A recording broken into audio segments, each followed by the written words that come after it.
Todos quanto trouxeram o exemplar da Bíblia Sagrada, abram-na no livro do Apocalipse, capítulo de número 2. Os irmãos se colocaram sobre os pés, os demais podem fazê-lo, por gentileza.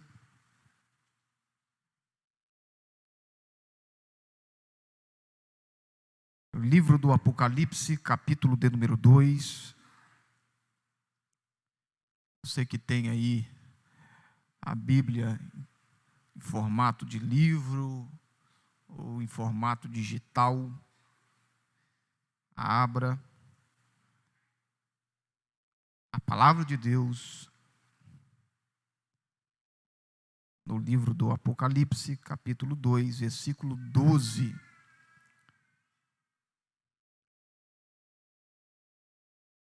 Quero poder concluir o assunto da semana passada. Terceira carta à igreja que estava em Pérgamo. Os que acharam poderiam dizer amém. Tomaremos como ponto de partida, como texto base para a nossa reflexão doutrinária, o versículo 12, agora por inteiro. Está escrito assim: e ao anjo da igreja que está em Pérgamo escreve: isto diz aquele que tem a espada aguda de 2 fios. E ao anjo da igreja que está em Pérgamo escreve: isto diz aquele que tem a espada aguda de 2 fios, e os irmãos digam amém. Pai, graças lhe damos. Muitíssimo obrigado, ó Pai, por este momento tão maravilhoso que o Senhor nos proporciona, de estarmos aqui na Tua casa, para contemplarmos a Tua formosura e aprendermos no Teu santo templo, conforme o salmista expressou no Salmo 27.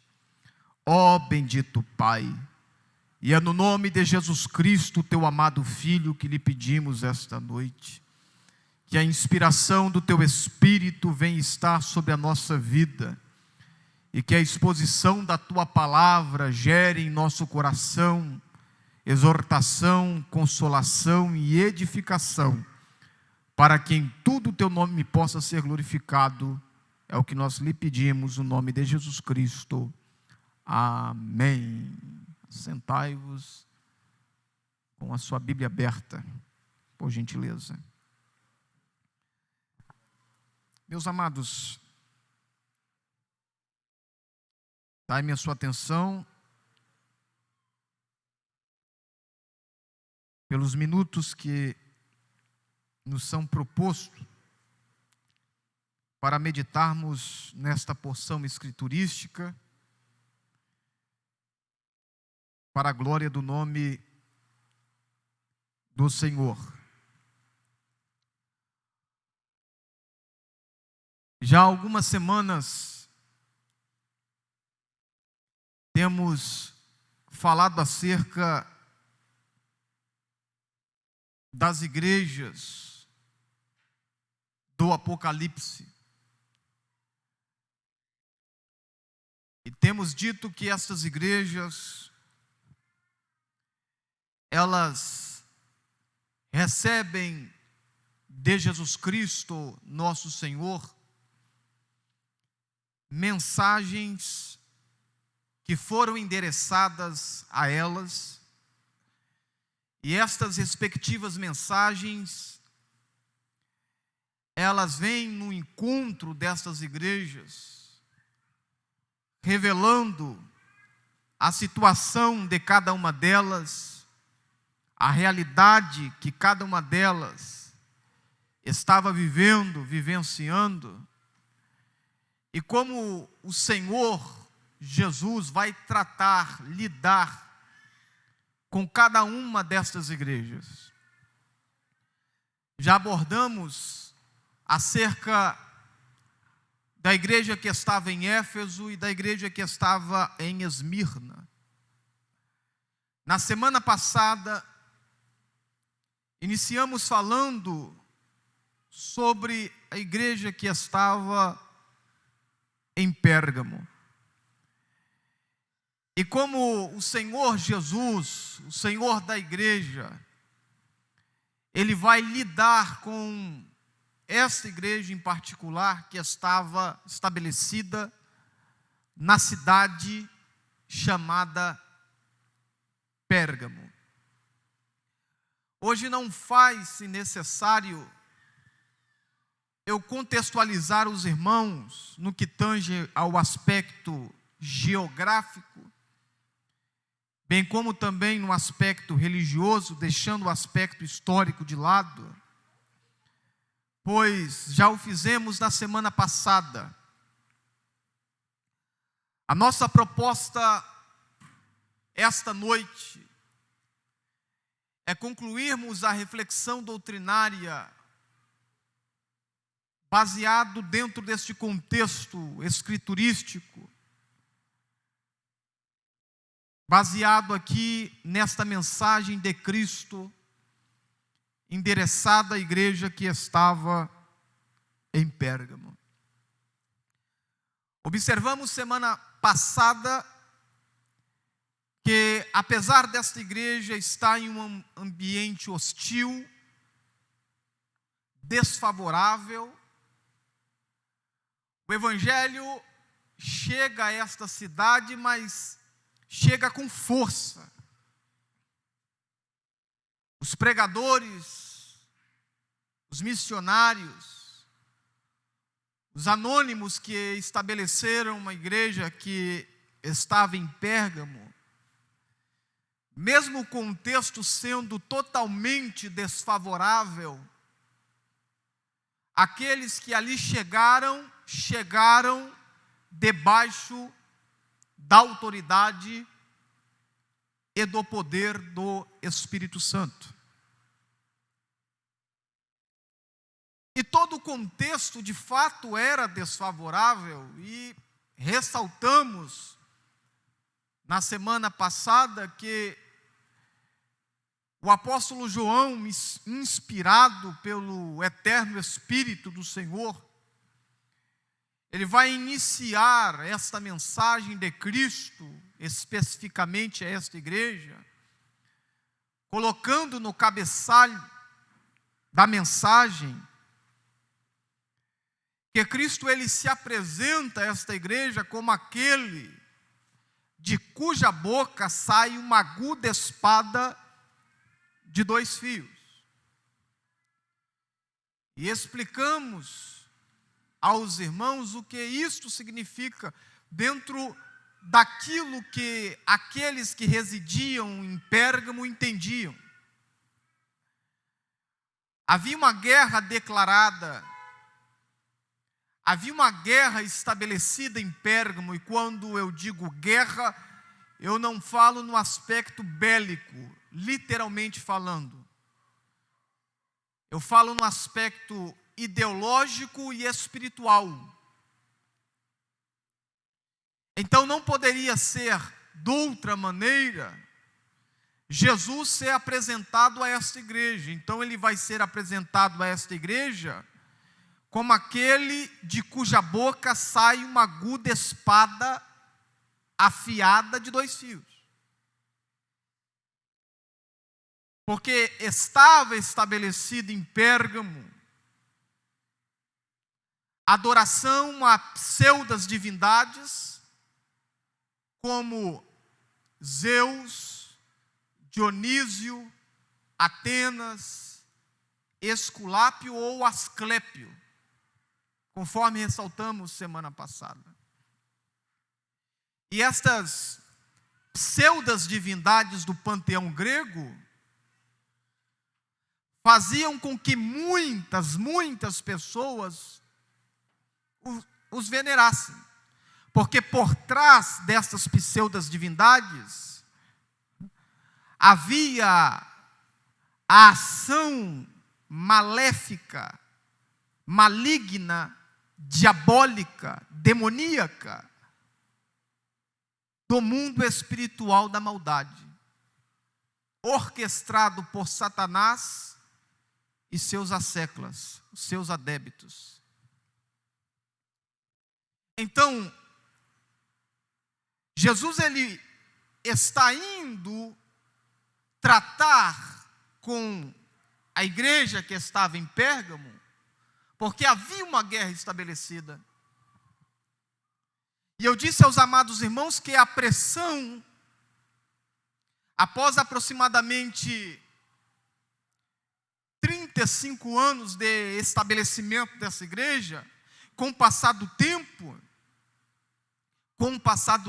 em dada a pressão espiritual, literal no que tange a perseguição empreendida pelos adoradores destes pseudos deuses, bem como também por parte do Império Romano,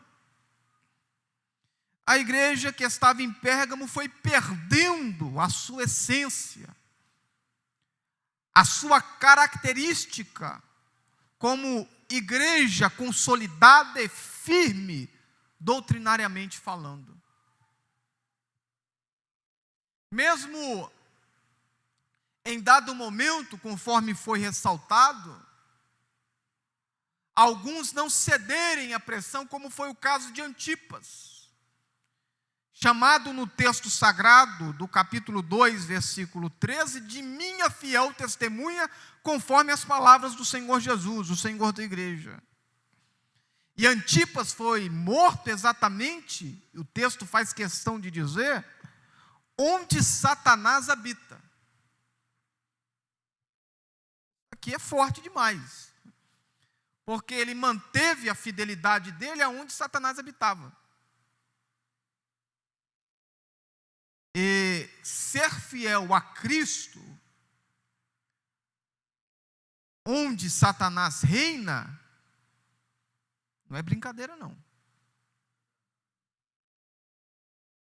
Então o contexto era totalmente desfavorável, mas isto não abalou Antipas. Isto não abalou outros que são anônimos, que mantiveram a sua fidelidade a Cristo. Mesmo Satanás reinando em Pérgamo no aspecto sistêmico. Não havia um trono literal de Satanás ali, mas no aspecto sistêmico, filosófico, ideológico, Satanás imperava em Pérgamo. E Antipas vai manter a sua fidelidade, ao ponto de morrer por amor a Cristo.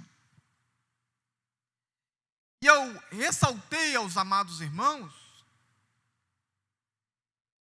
quando falamos a respeito do trono de Satanás, e disse aos irmãos que o nosso adversário, ele é estratégico.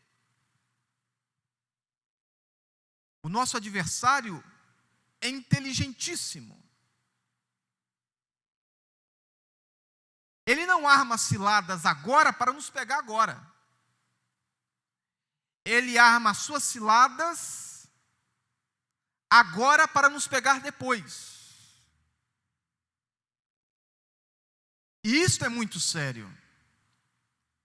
Então, há uma pressão vinda de fora para dentro contra a igreja de Pérgamo. Se veneravam os pseudos deuses, se adoravam César. Havia uma pressão de fora para dentro. Mataram Antipas, porque Antipas rejeitou adorar as pseudas divindades, bem como também ao imperador. Satanás, como estrategista, como é, ele muda a sua tática. Uma vez ele não conseguindo vencer a igreja, pressionando-a de fora para dentro, ele procura incutir no meio da igreja alguns na tentativa de enfraquecer aquela igreja local, fazendo com que ela se tornasse vulnerável.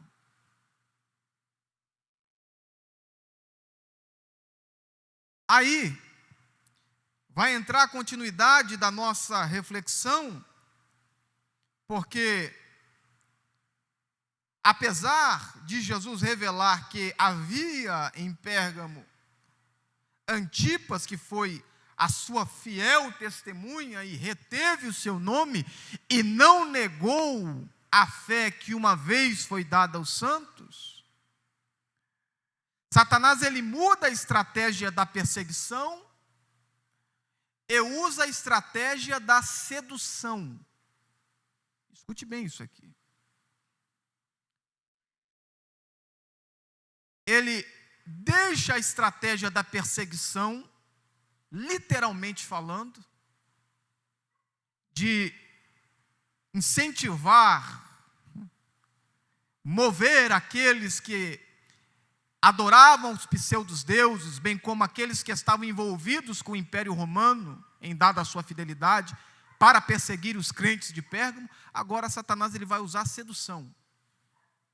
E a sedução não é de fora para dentro, é de dentro para dentro. E isso é muito perigoso, porque a sedução é sorrateira, dissimulada.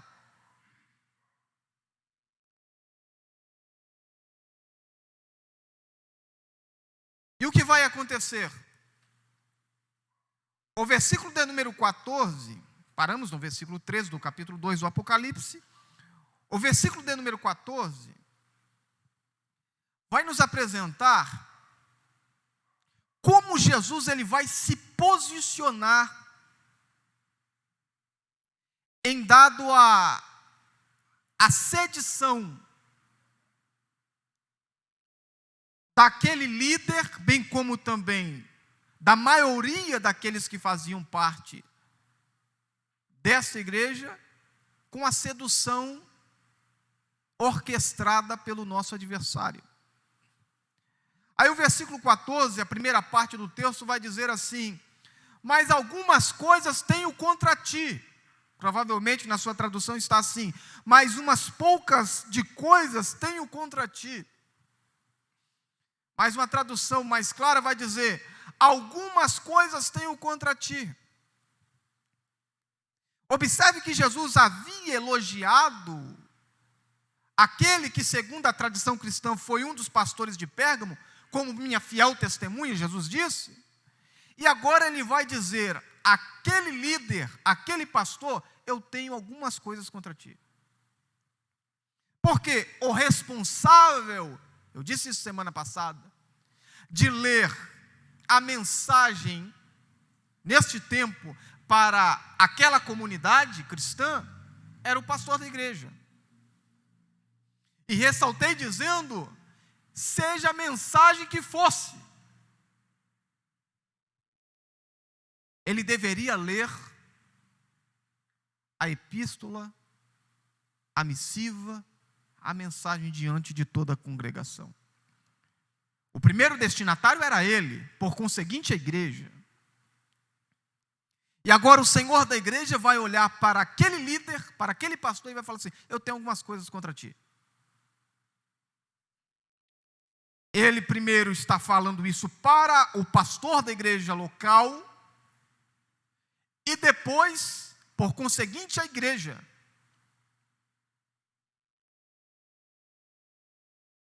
E isto aqui não soa de forma muito agradável nos ouvidos de muitos. Mas quem está falando aqui não é o apóstolo João. Quem está falando aqui é o próprio Jesus. Eu tenho algumas coisas contra ti.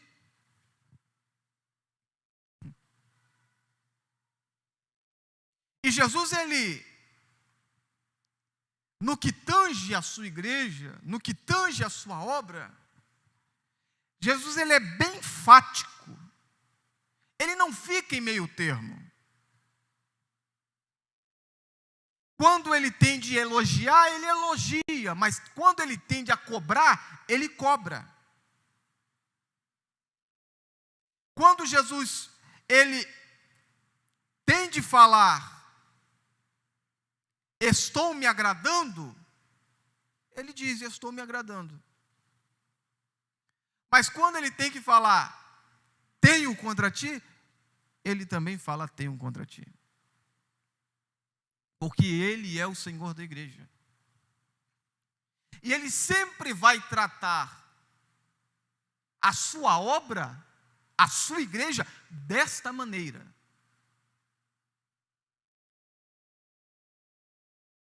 Não podemos ter a concepção, a mentalidade enraizada em nossa alma, achando que Jesus só vai expressar palavras, estou com vocês, vou dar vitória, estou me agradando. Quantas comunidades de fé precisam ouvir assim, tenho contra ti, e estão ouvindo, vou dar vitória? O profeta está mentindo. O expoente está mentindo. Porque muitas das vezes a igreja precisa tomar esse saculejo de Jesus. Precisa ser confrontada pelo Senhor da igreja. E diante de um cenário de mensagens de autoajuda, muitas das vezes a igreja precisa ouvir a mensagem de ajuda do alto. E é aquela mensagem que vai despertá-la. Que é aquela mensagem que vai fazer com que ela fique atenta, porque a sedução está aí. E o Senhor da igreja que está supervisionando as comunidades locais, ele está expressando, eu tenho algumas coisas contra ti. E ele vai expor para a igreja que estava em Pérgamo, quais eram estas coisas. Por quê? A igreja, em determinado momento, cedeu à sedução doutrinária. E isto é muito sério. Muito sério. Muito sério. Jesus leva essa questão de doutrina de maneira muito séria, irmãos. Quando eu falo doutrina, eu falo das doutrinas inegociáveis. Eu não estou falando de concepções humanas. Eu estou falando da doutrina bíblica. Eu estou falando do Evangelho de Cristo, dos princípios de Cristo. Jesus leva isto de maneira muito séria. Porque doutrina bíblica para a igreja é saúde para a igreja. Doutrina bíblica para a igreja é imunidade para a igreja. Doutrina bíblica para a igreja é proteção para a igreja. É muro para a igreja. É direcionamento para a igreja, é orientação para a igreja. E a igreja em Pérgamo, ela começou a ceder à sedução. Por quê? A sedução estava de dentro para dentro. Aí vai entrar uma fala do apóstolo Paulo, quando ele se reúne com a base ministerial da igreja em Éfeso, em Mileto, conforme Atos dos Apóstolos capítulo 20, Paulo vai dar ali muitas instruções à igreja que estava em Éfeso. E uma das instruções, ele vai dizer o seguinte, olha, depois da minha partida, vai entrar no meio de vocês lobos devoradores que não perdoarão o rebanho. Eles estão vindo de fora. Paulo está falando, eles virão de fora. Aí Paulo no próximo texto vai dizer, e dentre vós mesmo surgirão homens que atrairão discípulos após si. Sedução, ludibriação, engano. A igreja que estava em Pérgamo cedeu à sedução doutrinária. Por quê? A pressão estava grande.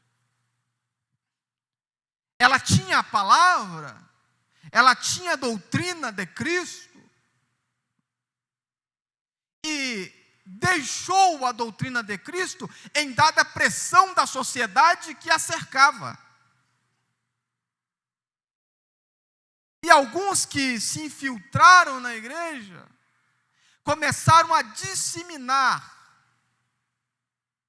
doutrinas contrárias à doutrina de Cristo. A igreja tem um norte. Por que é que Atos capítulo 2, versículo de número 42, o texto vai dizer que a igreja primitiva perseverava na doutrina dos apóstolos. A doutrina dos apóstolos não era dos apóstolos propriamente dizendo. A doutrina ensinada pelos apóstolos era fundamentada nos ensinos de Cristo. Mas como eles eram a base ministerial da igreja, foi chamada de doutrina dos apóstolos. E qual foi o resultado disso? Crescimento saudável e assombroso da igreja primitiva.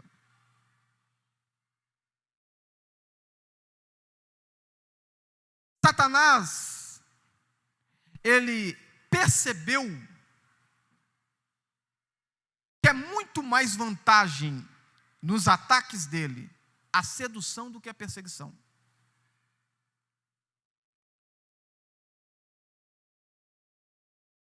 Ele percebeu que é muito mais vantagem tentar seduzir comunidades locais por meio de pseudas doutrinas do que incentivar, encher o coração de homens para perseguir a igreja literalmente.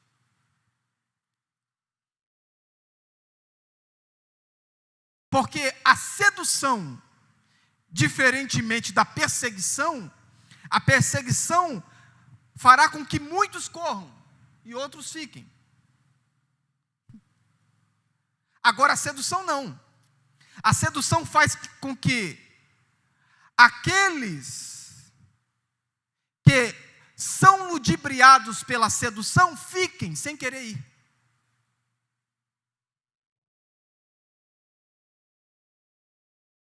E estes que são ludibriados pensam que são, mas não são. E eles continuam dentro das comunidades de fé, achando que são, mas não são mais. Porque foram seduzidos e ludibriados por pseudas doutrinas.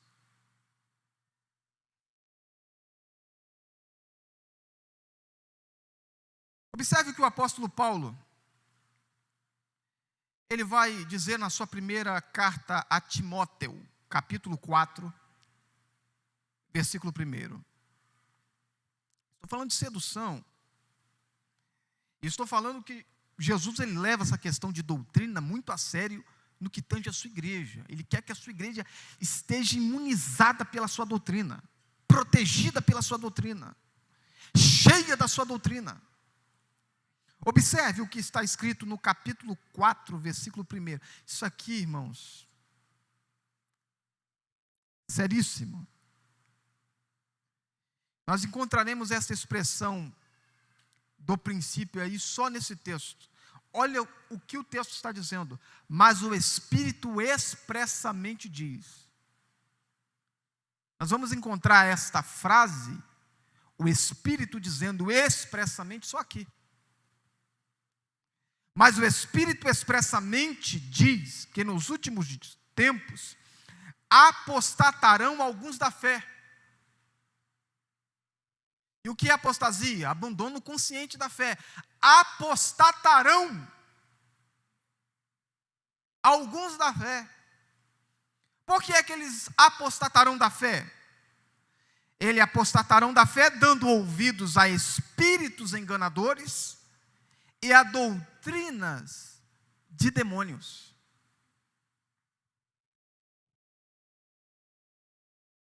Os espíritos enganadores para fazer com que alguns se apostatem da fé, eles não procuram atuar lá fora. Eles procuram atuar dentro. As doutrinas de demônios são disseminadas não lá fora. Satanás procura seduzir alguns para disseminar essas doutrinas de demônios dentro.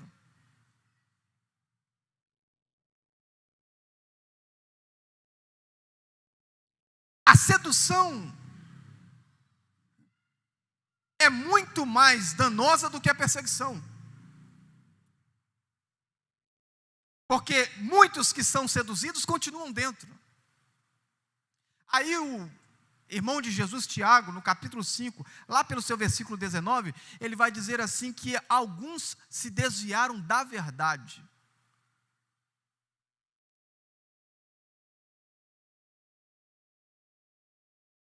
Existem pessoas que foram seduzidas, que se desviaram da verdade, mas que ainda continuam frequentando templos evangélicos, ceando, fazendo parte de hall de membros.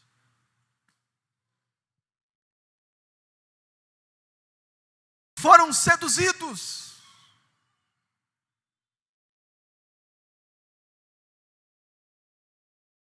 Foram seduzidos.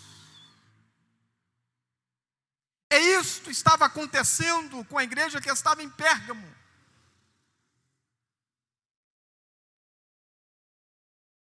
Já que eu não consigo parar essa igreja por meio da perseguição, eu vou pará-la por meio da sedução. Estratégia do nosso inimigo. Aí Jesus vai dizer: eu tenho algumas coisas contra ti. Deixa eu correr.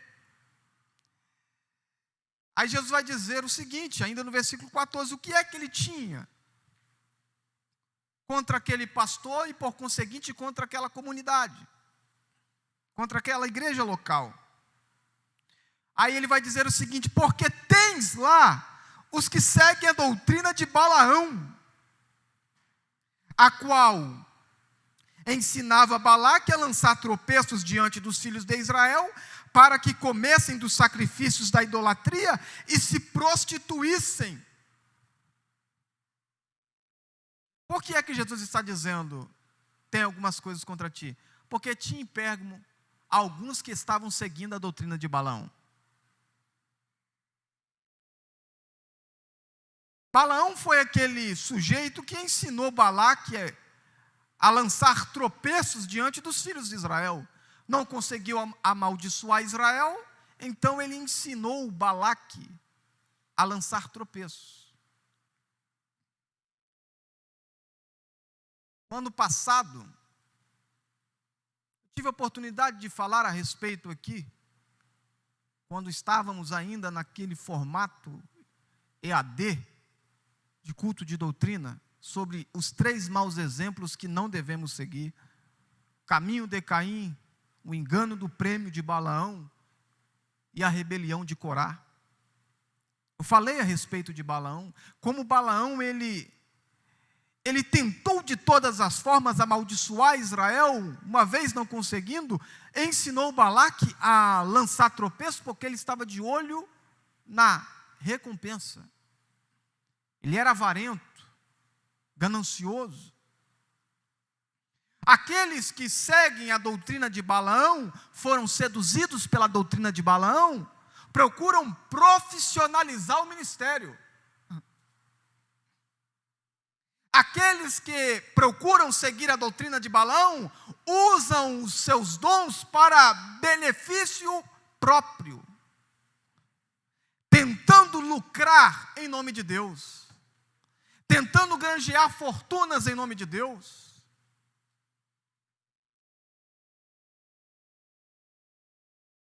Profanam os seus dons, em nome de um interesse pessoal. São seguidores da doutrina de Balaão. Mas exegeticamente falando aqui, essa doutrina de Balaão tem um tripé. Qual é o tripé dessa doutrina de Balaão? A imoralidade, o se assentar à mesa com os pagãos para se alimentar de carnes sacrificadas e a idolatria. Então, a sedução daqueles que foram levados ou enganados por meio da disseminação da doutrina de Balaão, eles passaram a serem imorais, eles passaram a fazer parte daquele ciclo de festas pagãs ou pagãs, e muitos voltaram a ser idólatras. Observe que coisa terrível. Como pode pessoas que fazem parte de uma igreja local, de uma comunidade de fé, ser imoral, fazer parte de ciclos pagãos e ser idólatra dentro da igreja, dentro de uma comunidade chamada comunidade cristã? Isso tudo resultante da sedução. Olha a capacidade que a sedução doutrinária tem.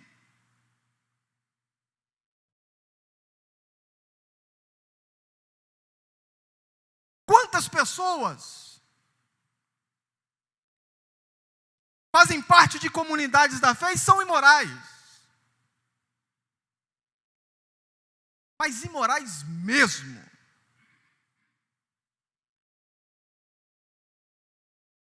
São impuras, são lascívias. Quantas pessoas olham para a cultura brasileira, preste bem atenção nisso, olham para a cultura brasileira como uma festa cultural que há em nossa nação, como o carnaval, e enxerga isso como algo normal, alegando que é normal, os crentes precisam fazer parte disso mesmo, isso é normal. A festa das máscaras, a festa da carne. E em nome de um pseudo-evangelismo, muitos, não falo todos, mas muitos, acabam se deixando se levar por isso. Não, porque nós precisamos atrair a comunidade para a igreja. A gente precisa criar um bloco carnavalesco para desfilarmos.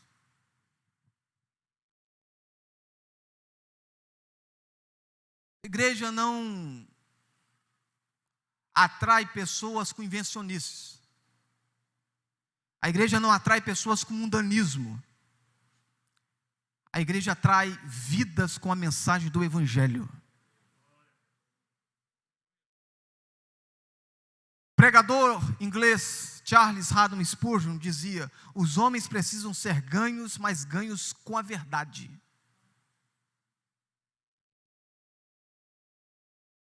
Então aqueles que estavam ali em Pérgamo estavam se deixando se levar, pastor Vanderlei, por aquele contexto idólatra, imoral, idolátrico.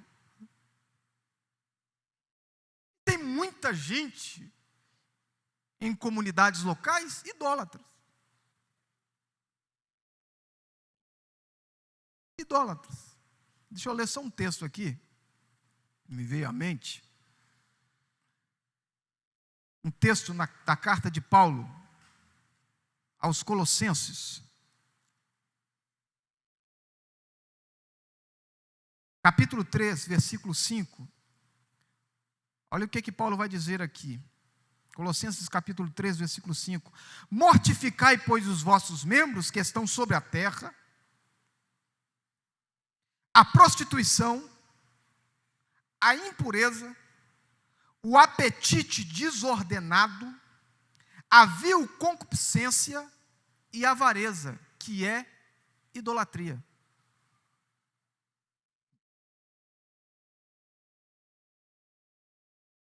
Tem muita gente em comunidade de fé idólatra,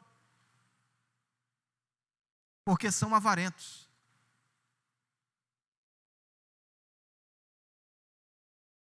São avarentos porque revelam a sua avareza.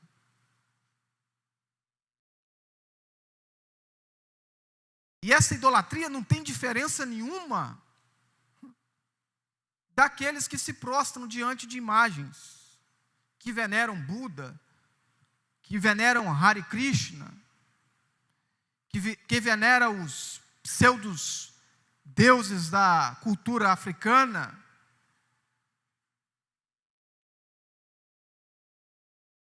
Avareza também é idolatria.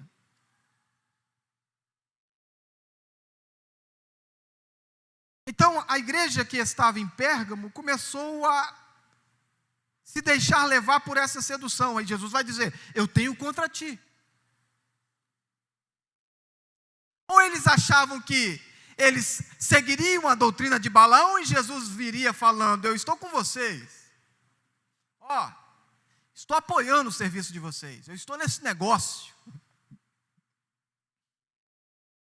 Jesus, ele vai vir contra mesmo. Jesus, ele não aceita dividir a sua igreja.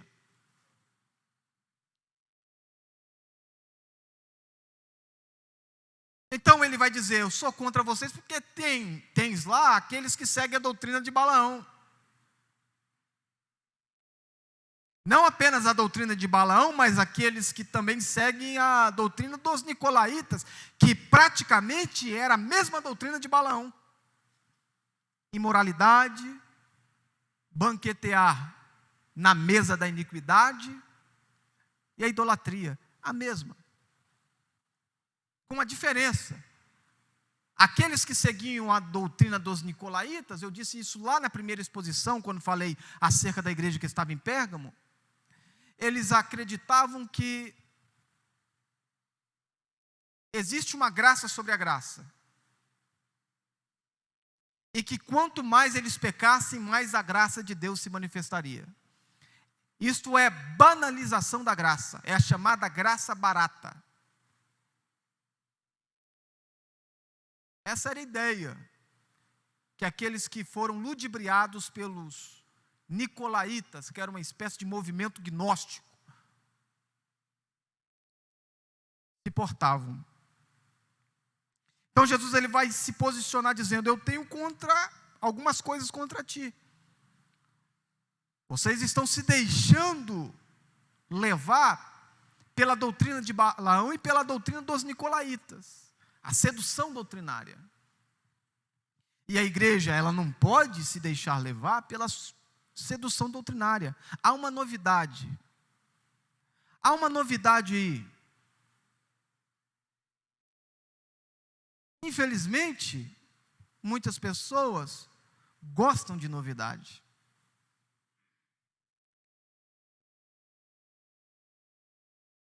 Gostam de novidade. Novidade doutrinária. Invencionice. Existe tanta coisa descarada em muitos ciclos evangélicos, que é quase que bizarrice. Alguns brincam com a nossa inteligência.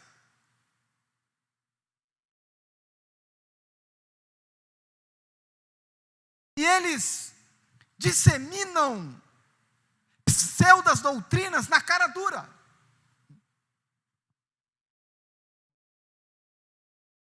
Desculpe pela redundância das palavras. Mas existem alguns que brincam com a nossa inteligência.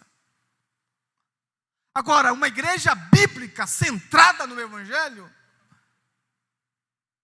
não engole as bobagens que muitos disseminam.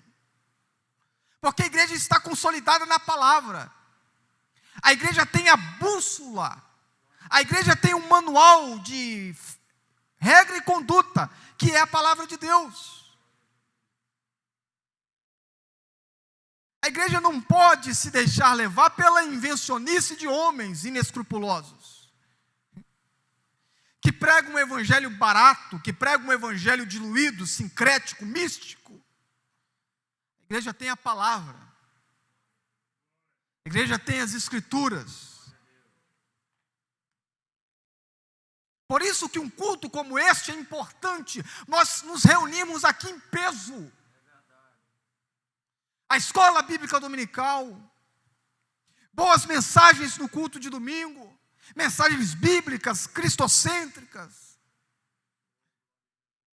mensagens do evangelho. Isto fortalece a igreja, isto imuniza a igreja.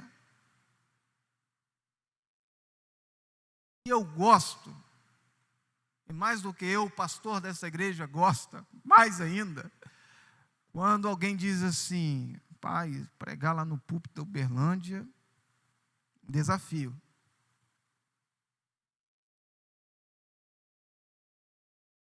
Pessoas precisam sentir o peso ao pregar aqui nessa igreja, porque essa igreja é uma igreja bíblica.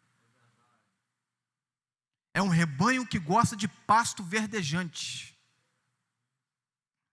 É um rebanho que bebe água, mas água limpa.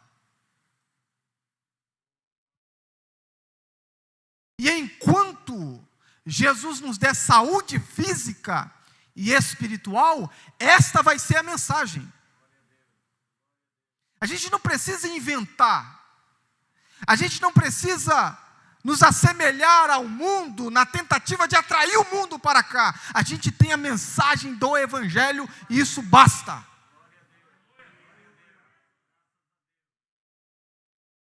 A gente não precisa colocar uma réplica da Arca da Aliança aqui, uma pedra, uma cadeira, ou uma representação de uma porta aberta para o povo passar. A gente tem o evangelho. Cristo abençoa o povo pela mensagem do evangelho.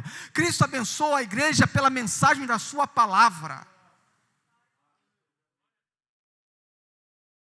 Mas a igreja de Pérgamo estava esquecendo disso. Jesus vai dizer: eu tenho algumas coisas contra ti. E ele expõe. Jesus é maravilhoso, ele vai expor. Ele expõe mesmo. Ele dá nome aos problemas. Ele não mascara os problemas, ele dá nome aos problemas. Vamos caminhar. Tenho aí mais 7 minutos. Aí diante disso, o que vai acontecer? O versículo de número 16. Versículo 14 está a doutrina de Balaão. Versículo 15 é a doutrina dos nicolaítas. E versículo 16, em quinto lugar, o Senhor da igreja chama ao arrependimento. Versículo 16 do capítulo 2 do Apocalipse diz assim: olha como é que começa o texto: arrepende-te. Olha como Jesus, ele é veemente, taxativo, incisivo. Arrepende-te. Ele não corta a volta, ele vai direto. Arrepende-te. Ele conclama aqueles que foram seduzidos, aqueles que se deixaram se levar pela sedução, pelo engano doutrinário, e agora estavam mergulhados no pecado. Ele conclama ao arrependimento. E arrependimento é mudança de mente. E essa mudança de mentalidade vai resultar em mudança de comportamento. Porque é impossível ter uma mudança de comportamento sem antes não ter uma transformação na mente. Primeiro é na mente, depois é no comportamento. Primeiro é o arrependimento, depois vem a conduta. Porque se houver arrependimento, a conduta muda. Então ele está conclamando essa igreja ao arrependimento. Arrepende-te. Tem uma mudança de mente. Pare de pensar que seguindo a doutrina de Balaão, seguindo a doutrina dos nicolaítas, vocês irão para frente. Mude de mentalidade. Pare de pensar que sendo uma igreja parecida com a sociedade, vocês atrairão pessoas para o meio de vocês.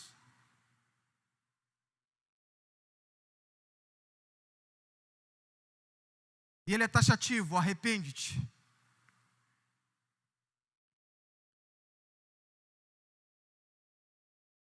Arrepende-te. E nós, amados, como igreja, vai entrar o que o nosso queridíssimo pastor Vanderlei ensinou aqui. Nós, como igreja, precisamos nos posicionar, porque a igreja, ela é coluna e firmeza da verdade. Precisamos nos posicionar como igreja de Cristo. Alguns ali em Pérgamo seguiam a doutrina de Balaão e dos nicolaítas. Outros toleravam. E isso é sério. Por quê? Porque o erro aninhou-se dentro da igreja.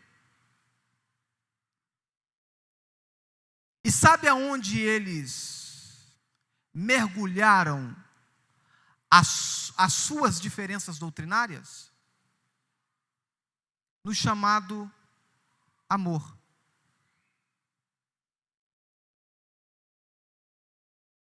Eles pegaram as diferenças doutrinárias, pastor Vanderlei, e mergulharam naquilo que eles chamavam de amor.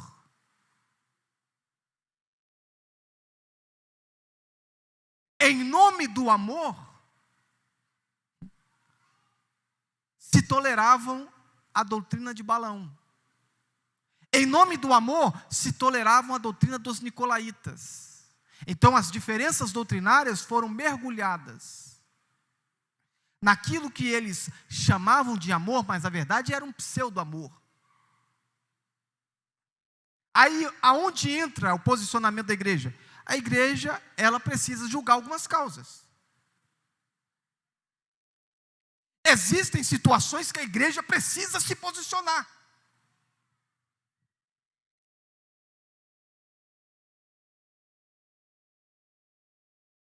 E o conformismo de alguns e a tolerância de outros foram mergulhados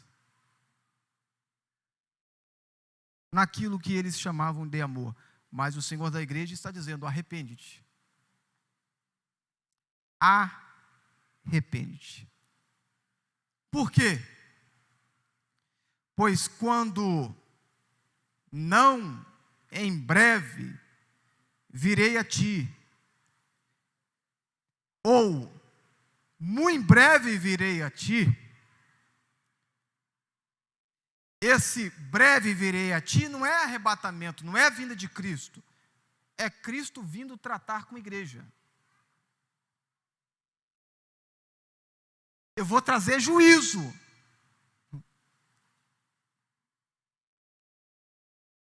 Aí o texto vai seguir dizendo: é contra eles batalharei com a espada da minha boca. Olhe que expressão forte. Contra eles quem? Contra aqueles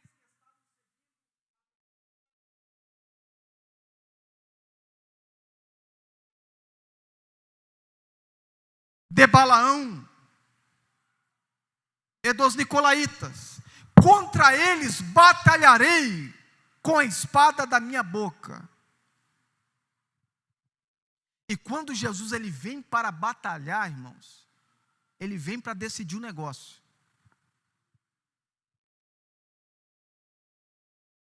Pastor Vanderlei, uma liderança séria, consubstanciada na doutrina cristã de Cristo, pode ficar tranquila.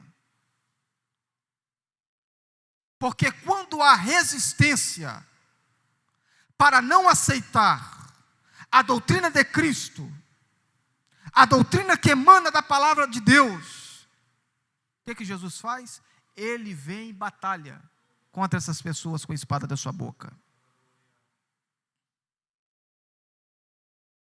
E ele está dizendo, essa exposição está sendo gravada, eu vou batalhar contra alguns com a espada da minha boca, porque estão prejudicando a minha igreja, estão tentando enganar a minha igreja, estão tentando seduzir a minha igreja. Eu mesmo descerei e batalharei com a espada da minha boca.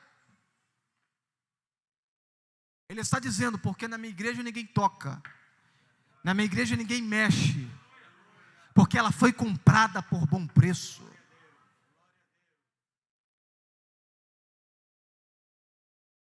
Ninguém passa impune, irmãos. Ninguém fica impune. Quem procura prejudicar a igreja pode permanecer por um tempo, mas vai chegar o momento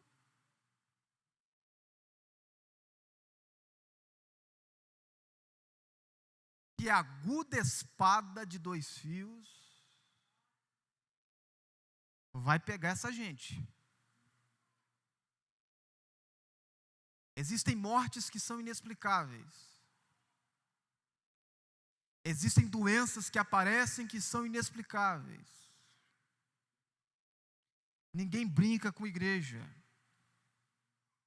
Ninguém procura prejudicar a igreja, porque vai ter que lidar com o Senhor dela.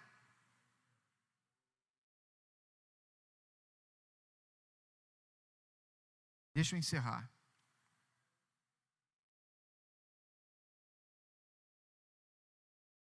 Essa mesma espada aqui vai ser usada por Cristo lá no final da grande tribulação, para vencer o anticristo.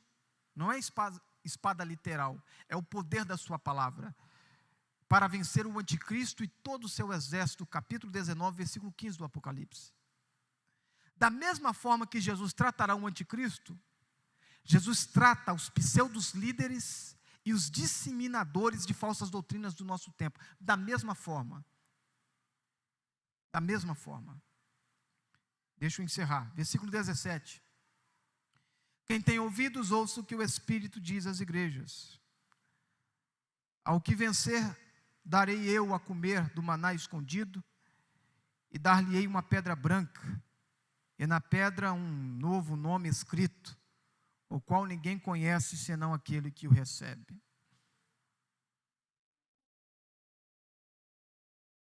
Os vencedores serão recompensados. O Espírito Santo está dizendo, há uma recompensa para os vencedores. Há uma recompensa para aqueles que permanecem fiéis, fiéis a Cristo, fiéis à sua doutrina. Há uma recompensa. Aí o texto vai dizer que haverá o maná escondido, uma pedra branca e um novo nome escrito nesta pedra branca, a qual ninguém o conhece, somente aquele que a receberá. Eu vou parar por aqui, senão eu fico aqui mais 1 hora só para explicar esses 3 elementos. Mas isso aqui é tremendo. Isso aqui é profundo. Vale a pena ser fiel a Cristo. Vale a pena, irmãos, rejeitar qualquer banquete da impiedade para se assentar na mesa celestial de Cristo, para receber o maná escondido. Vale a pena ser apedrejado aqui, para receber a pedra branca lá. Vale a pena ser taxado de maneira pejorativa aqui por amor a Cristo, mas receber um novo nome lá. Porque nós somos a igreja de Cristo, nós somos o edifício de Cristo, nós somos o templo de Cristo. Se coloque sobre os pés.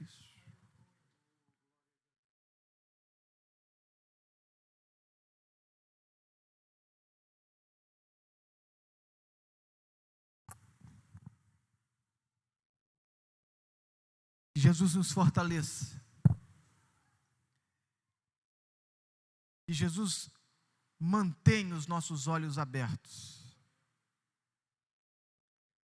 para que possamos continuar tendo este desejo pela Tua palavra, tendo este anelo pela Tua palavra, tendo essa vontade de aprender a Tua palavra. Pai, lhe dou graças. Lhe dou graças, pois o Senhor é bom. Lhe dou graças, pois o Senhor tem cuidado da Tua igreja.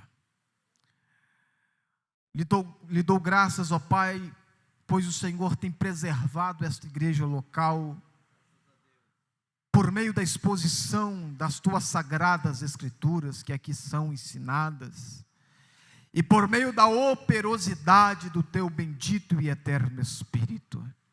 Ó Senhor, eu glorifico o Teu nome por cada vida que aqui se encontra, no afã de aprender mais da Tua bendita e inerrante palavra. E quero lhe pedir, ó Pai, que o Teu eterno Espírito continue gerando no coração de cada um desejo de se aprofundar mais nas Tuas sagradas Escrituras. Que o Teu Espírito eterno gere no coração de cada um este anseio, este anelo de se aprofundar as raízes da vida de fé, da vida cristã, nas Tuas sagradas Escrituras, ao ponto de se tornarem inabaláveis, ó Pai. E que nenhuma sedução doutrinária, que nenhum ataque espiritual promovido pelo mundo espiritual da maldade venha nos ludibriar, pois nós estamos firmados na Tua palavra, nós estamos firmados na Tua sã doutrina, na doutrina do Teu Filho Jesus Cristo. Ó Pai, continue abençoando essa igreja, continue dando crescimento saudável a esta igreja, por meio da Tua bendita palavra e por meio da ação do Teu bendito Espírito. É o que nós queremos lhe pedir, ó Pai, agradecidos no nome de Jesus. Amém.